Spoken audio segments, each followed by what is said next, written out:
Hi, I'm Frank Daly and welcome to That Sounds Interesting podcast. Today my guest is Mustafa Keskin, who grew up in a small village in Turkey, moved to Dubai for several years and then moved to Berlin.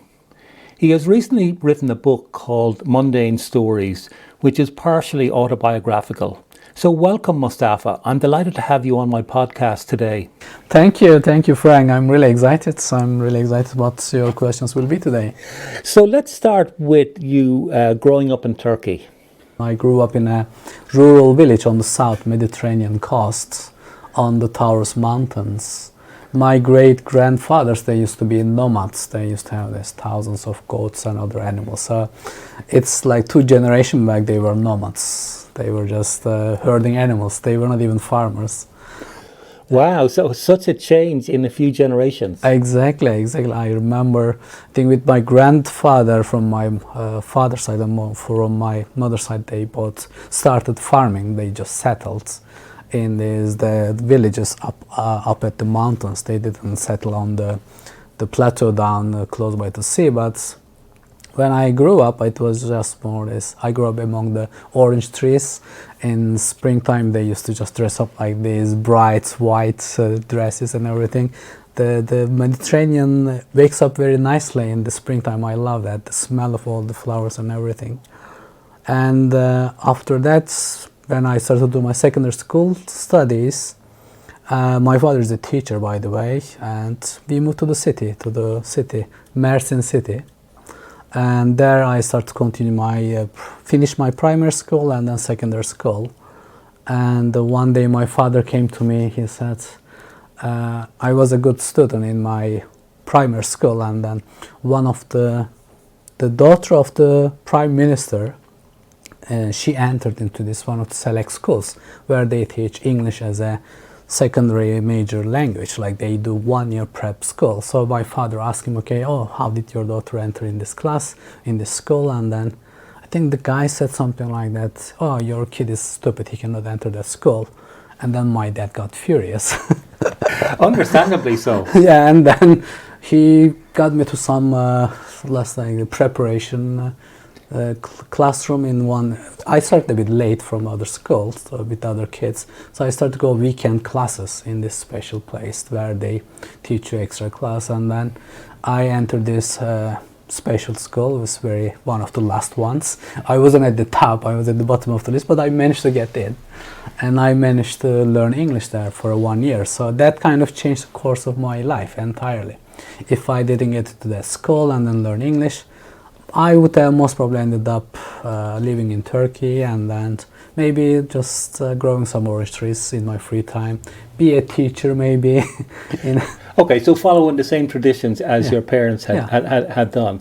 Actually, let's talk about that for a moment or so, Mustafa, and the traditional life in the village. What was that like when you were much younger? Well, traditional life, I would say, it's a small-scale farming. That's what my parents did. So my father, I think he grew up running after some cows because his father had a lot of cows, and then at that time growing orange orchards became very popular as a good way of making money. So he always wanted to have his own little field and grow his trees. So I used to spend a lot of time on under the orange trees, just digging the ground, just grabbing the grass, and then spending like a little farmer boy kind of a life. Okay, but also, you had traditional Muslim values. My family wasn't, so the religious side comes from my grandfather. He was I think he went to the pilgrimage to Mecca city. So he was a bit conservative, but more like moderate conservative, because that's kind of the understanding of life. Okay, there are 5 pillars of the Islamic religion. Like you believe in the gods, and then you have to pray 5 times a day. You have to fast 30 days. You give just some of your money, and then you just go to pilgrimage. So it was around these 5 pillars of the Islamic values. One thing, most obvious thing, is that you have to pray. So I remember being as a kid, my mom used to always, I think I was 3 or 4 years old, she always used to pray. And then when she prays, she kind of does these ritual movements, and then she disconnects from the world, okay? And I saw her, and she was just doing something in this room on this little rug the prayer rug, and I was just hanging on her, and then just trying to play with her, but she was totally ignoring me. She wasn't really paying attention, but she wasn't harsh, or she wasn't pushing me or slapping me, nothing. She was just doing her thing. In the zone, so to In the speak. zone, yeah, in the zone, exactly. And then that was the first time I realized, oh my God, there is something that my mom cares more about me, more than me. That was the first incidence that I realized, that I think, that's how I got to know about the religion. But later on, I think I also wrote about the circumcision story, and then that kind of thing. And other thing is that every day, 5 times a day, you have the prayer call from the minaret of the village. That is very obvious. So it is very ingrained in the life, in that village life. Of course, of course. Yes. And just going back to what you just mentioned a minute ago, which was a very early childhood circumcision. Yeah. And I guess that's part of the culture as well. That is culture. It is because everybody has to be circumcised as a Muslim, because that's what they do. But I think mine was done a little bit late, because my father was doing teaching job in a different village, so he wasn't with us at that time, I remember. So it got a bit delayed, so I was a bit more aware of myself and then my body. And then when it happened, I think it left a little bit of a memory in my brain. That's Of course, and it's bound to have, I guess, actually. And just moving on a little bit, one other item that was in the book which stood out for me actually was, you mentioned about this sacrifice ceremony, and you described it quite well in the book.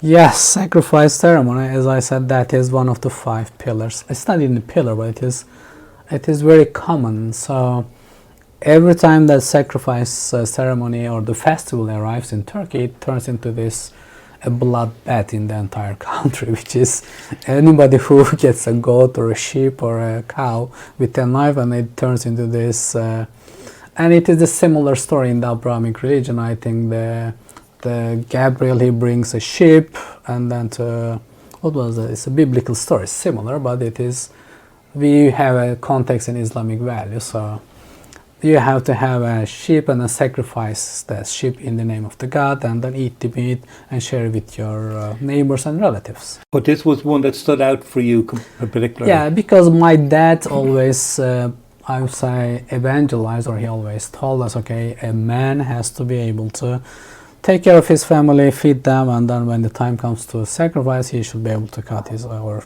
sacrifice his own, make his own sacrifice to the God, and then share the meat with his family. This is the life of a happy man. That's what he advertised, I would say, or that's what he told us, and he always wanted to live this in his whole life. But when I wrote that story, because I wrote that was the first year that I realized my dad was old now. He couldn't live his dream anymore the way he wanted.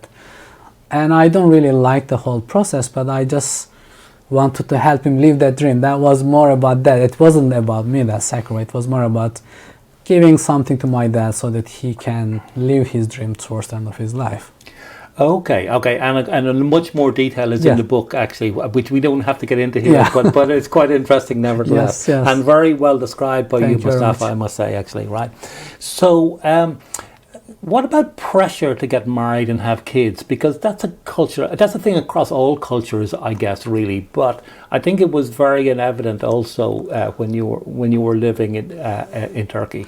Yeah, I mean, that is kind of the path of life is like that. You grow up in Turkey, you do your education, you go to military service, you come back, you find a job, you find a woman, you get married, make children, and then continue the circle of life. Next generation and next generation.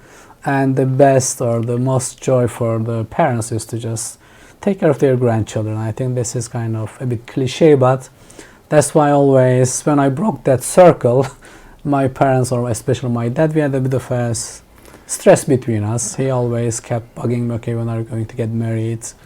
That happens. And it is not because they think too much about it. So what I understand is that, okay, they don't really think about too much life in Turkey, especially in a rural area. They let life happen. And if you let life happen, and if you follow the organic progress, that's what happens. You find someone, you get married. If you get married, you make children. Okay, you grow children, and it just continues. Of course, of course. So breaking that circle in some, or that cycle in some Yeah. ways, I guess. I mean, it wasn't. Was it deliberate, or was it just the way things evolved for your life? I think it was a bit deliberate, I can say. That I never imagined in my life getting married and having a family. You know, when you have some dreams or something like that, I mean, you can imagine certain images very vivid in your brain. I never saw myself, I never managed to do that as a family man. I'm not against that, but for somehow it never registered in my brain. I always had this interest that I was curious about everything outside of those circles. Like I was never excited to get married. Oh, I need to have my field, or I need to do this one. And of course, the fact that you had learnt English as well opened up a different world possibly to you as well. So what about moving to Istanbul? So that was a natural course. I mean, after finishing high school, I attended my the university entrance exams. It is like a big rat race. I mean, it is unlike Germany. I don't know, people here, they don't understand how lucky they are to go have a university degree without taking an exam with millions of people. So I took that one, and I ended up being in Istanbul. So I looked on the map, and I was like, okay, what is the farthest distance from my hometown? And I said, okay, Istanbul. Okay, let me get as far away as possible from my hometown. Okay, so the kind of a spirit of adventure in some Yes. ways, really, that you wanted to go out into the world, I Yes. guess, and find new things. So what was it? You were in Istanbul for quite a number of years. That was 1995 till 2006, 11 years. So I studied 5 years, worked 6 years, and then I left. And you were working for a company in Istanbul when you left. So I worked for 3 companies in Istanbul after the university. I graduated with the millennium, turn of the millennium, the year 2000. And I worked for first company was a Turkish company, 2 months I worked for there. And I said, oh my God, this is not my thing. And then I looked for another job I found there, and I worked in that company a year and a half. And then they had some financial issues, and then I joined another one, a third company, a Turkish local company. And 2 years there, I was still within Turkey, just exposed to Turkish culture. And then I ended up, the third job, I ended up finding a job in an international company. Okay, and Yeah, I guess that really changed your life. That changed the direction. That was because I was, so all my friends at the university, they went to United States or somewhere else to do PhDs. So that was one path, which I wasn't hardworking enough for that. I will admit that, because I remember taking the GRE exam, graduate record exam on physics. So I studied physics, and after 10 minutes I said, oh my God, I paid $200 for this exam. What could I have done better with this money? It was good to try it though. Yeah, it was good to try.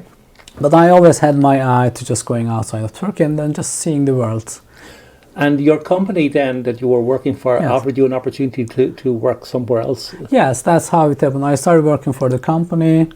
It was a little bit outside of Istanbul, by the way. When I applied for the job, they said, okay, our factory, because it's a off job in a factory. It was, we were manufacturing optical fiber cables. It's a bit Gebze city. It is that time an hour drive from Istanbul where I lived. They said, are you interested? I said, yeah, sure.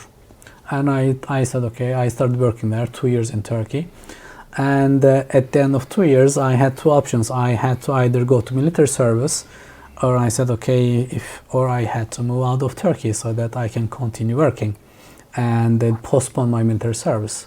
So they said, okay, we have an opportunity in Dubai. Are you interested? And I said, well, hell yeah. So it was more like... That was okay. It was interesting, and so you didn't have to do the military service, obviously, if you were abroad. Yes. And did you have to stay there for a certain period of time, or did you just like living in Dubai? I mean, you have to work 3 years outside, and then you could pay for military service. But at first it was different. I need to admit that when I moved to Dubai first time, and I think for 1 or 2 months I was struggling because everything is different. It's a totally different culture. The way people operate are different. The way the things take speed is different. I was in a shock. Out of your comfort zone, really. And actually, maybe that's not such a bad thing in some ways. No, but you have to know, okay, I was thrown into this out of my comfort zone. I didn't know what I was signing up, so I was just bickering, I would say, for 1 or 2 months. And my colleague or my friend, he said, okay, Mustafa, stop complaining about things he said about Dubai. Because I was comparing, back in Turkey it was better, blah, blah. He said, this is Dubai, this is how things work here. Some things take time, you just have to learn. You have to learn to live with this one. Stop comparing it. And it kind of clicked a bell in my head, or it just registered nicely. Okay, I am in Dubai now. I'm not in Turkey. So I don't have to expect the things that I had in Turkey. This is Dubai. How can I fit in here? How can I get the best experience here? And then after that, it became a much joyful ride, I would say. And after a few years, though, from Dubai, you then had another opportunity to move to Berlin. Yeah, it was 5 years. I lived there 5 years. And I need to be honest, okay, I didn't live the miserable life of the poor laborers. I lived a normally expatriate life, and I had a normal job and good paid. And if you are a bit careful with your work and spendings, you can save some money. So it was a quite good for me experience. But when I projected the life of my friends who lived there for 10 years, 20 years, and I said, okay, I don't want to spend the rest of my life this. I said, I always wanted to go to Europe.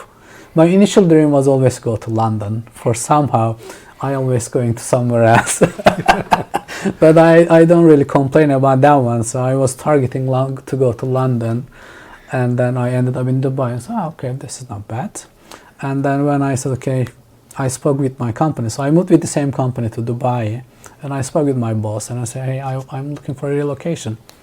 And that time I was lucky. There was an opening in Berlin, and then they spoke with his boss, and then I think she was in Dubai, and then I took them to some of my customers, and then she was impressed with my customer interaction, and then I got a job in Berlin. Okay, that actually made it easier in some ways to come to Berlin because you really had a job. Yes. And the company were obviously going to accommodate them. There was going to take you a bit of time to move. So how was the move from Dubai to Berlin in terms of getting an apartment and getting set up and all those items, and of course the language difference? Oh yeah, that was. One thing I need to clarify is the Turkish resident. It is slightly different being a European resident, okay? If I have to get out of Turkey, I have to get a visa. And if I can just simply go to Germany and say, I want to live here 3 months. I can't do that. I have to find a job. That is the only way I can move around the world. So that's why I had to find a job every time I had to move. And so having a company that actually was willing to move you, and you already had a job, so that one box was already ticked, and you were able to then just look at where you were going to live in Berlin. Yes, that's kind of made it easier, or possible, not easier, because otherwise there's no other way to do it. Yeah. So, but moving from Dubai to Berlin was, think about moving from 40 Celsius degrees to 10 Celsius, so there's a climate change.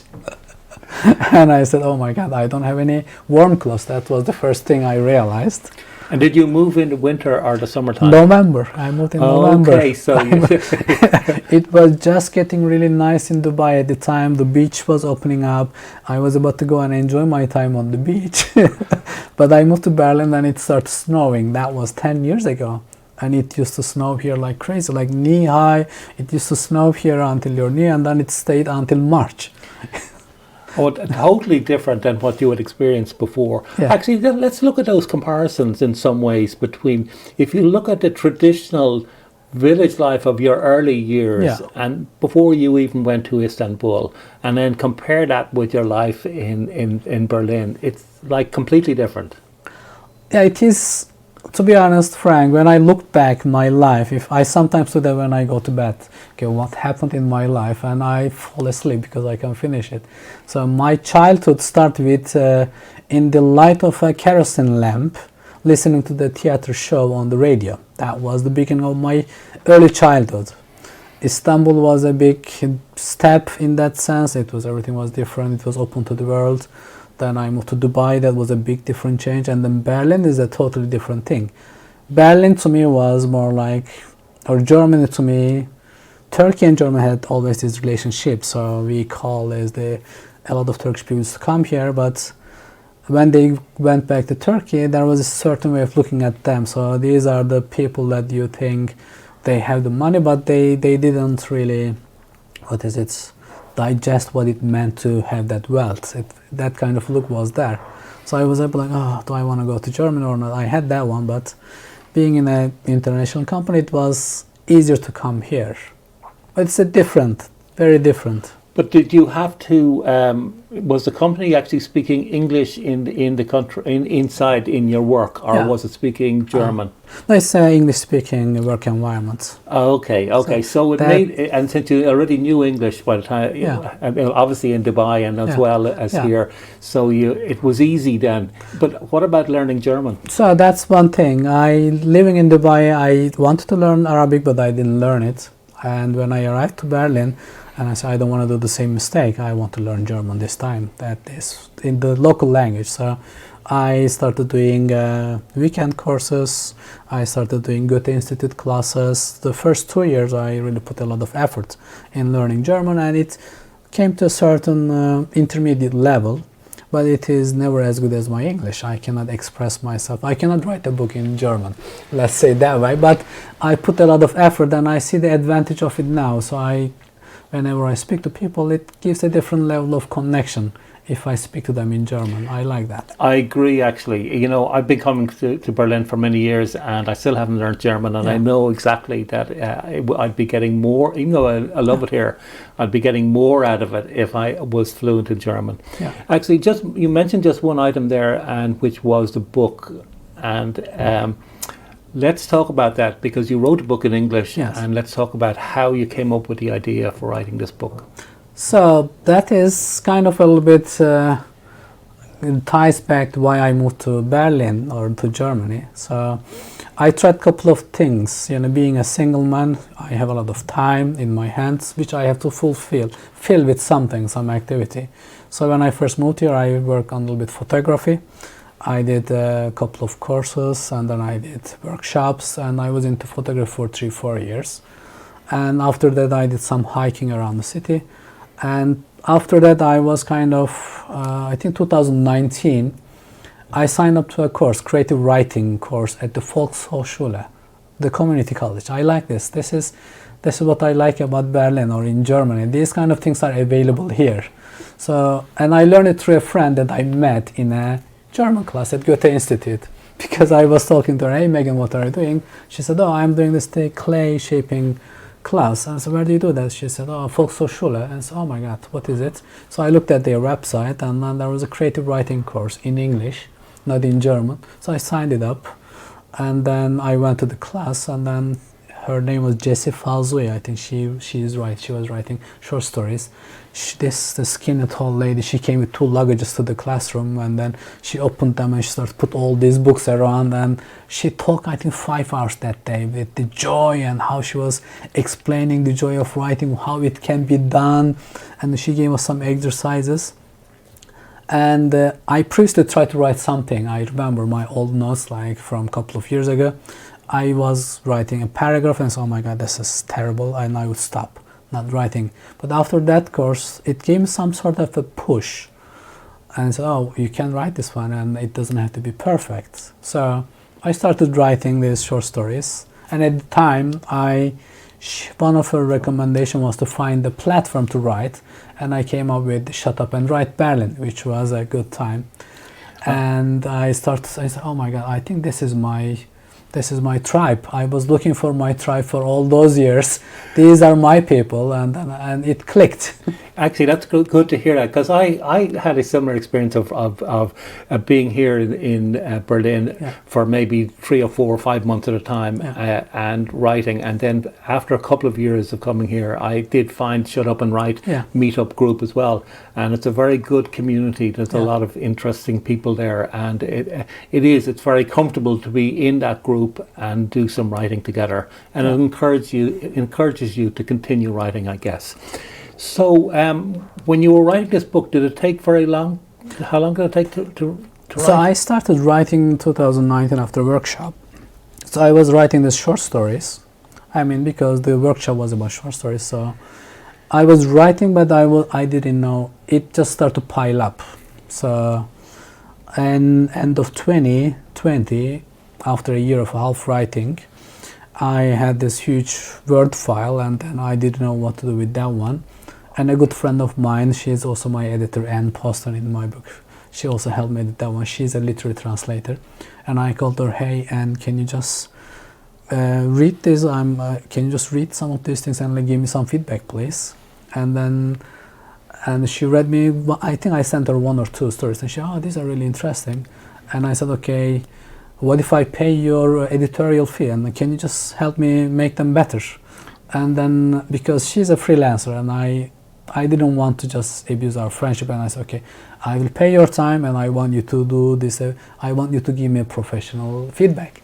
That was a great idea, actually. Yeah, and it was the first time I realized that, okay, if I want some, instead of asking for a favor, I want her to do it as a job. And then, coming from my work ethics, I think being in a company that kind of understand that, okay, appreciate people's time and effort, and then she did a good job. She gave me a feedback, and in December I took 3 weeks off with all my holidays. So I sent her the whole manuscript. She gave me all her feedback. She said, oh, this part took me out of story, blah blah, all that feedback on the side of the Word file.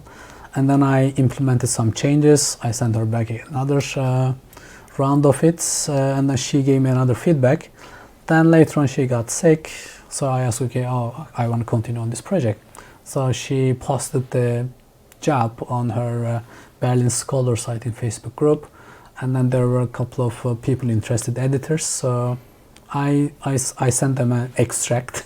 You know, in my work environment, that's how I work. Okay, request for quotation. Of course, that's what I did. I said, okay, this is my work. These are things what I'm looking for, and then I wanted to make it professional instead of looking for a publisher and agent.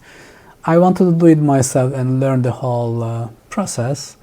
And then I identified decided to work with one of the editors, and then we worked until until May. But then I wasn't still happy with the final status of the work.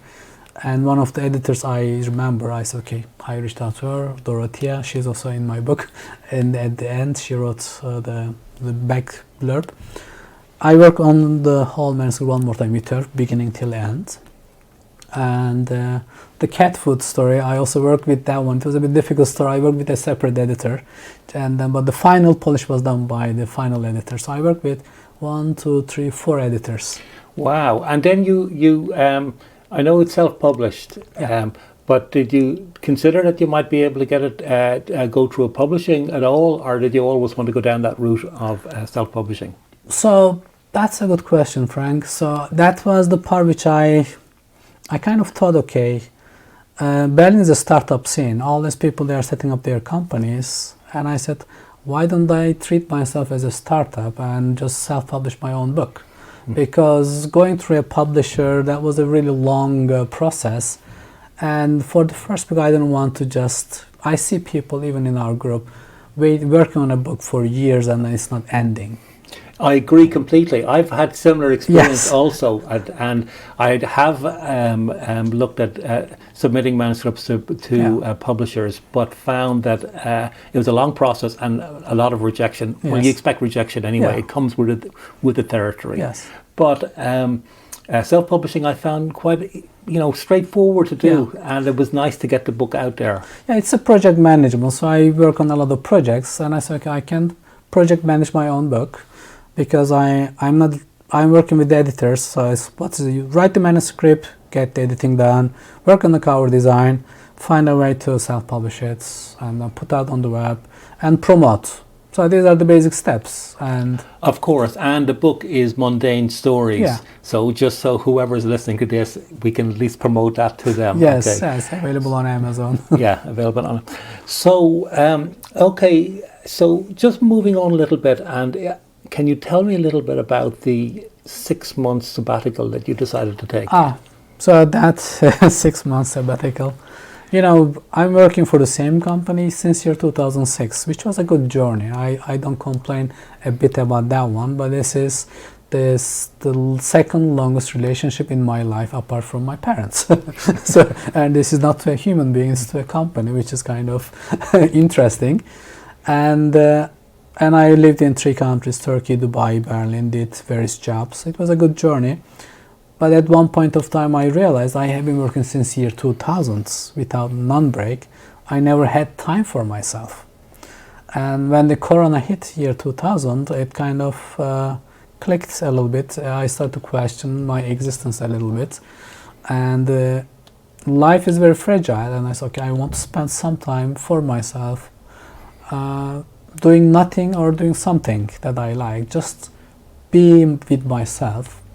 And I spoke with my boss in 2020, June, and they were helpful. So they said, I think a couple of people did in my company as well. They were positive. So we work on a schedule, 1-year schedule. I trained the next person on my job, and then I handed over everything to him. So we had a smooth transition to the work. It wasn't interrupted.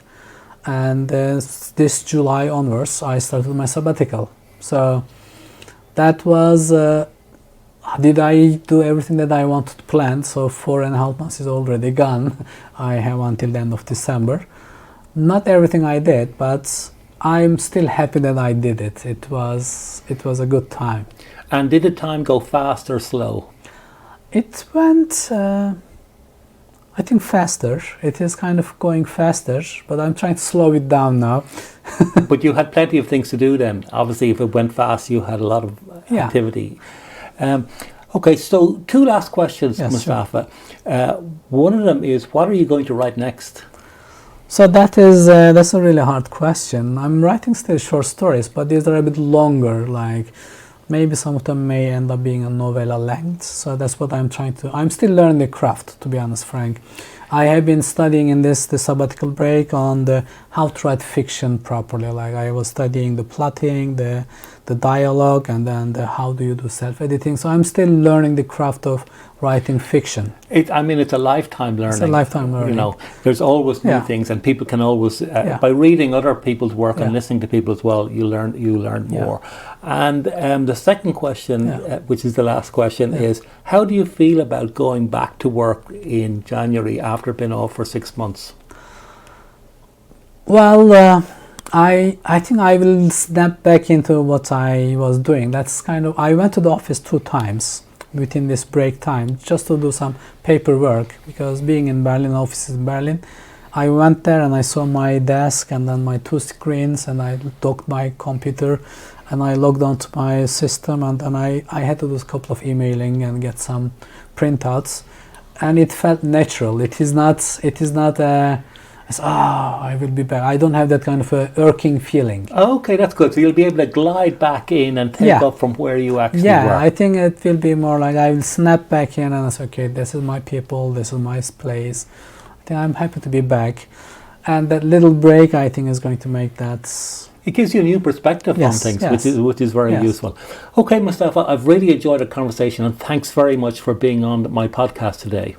No problem, Frank. It's a pleasure to having the podcast with you. See you then. See you. We could have been stardust, same world but without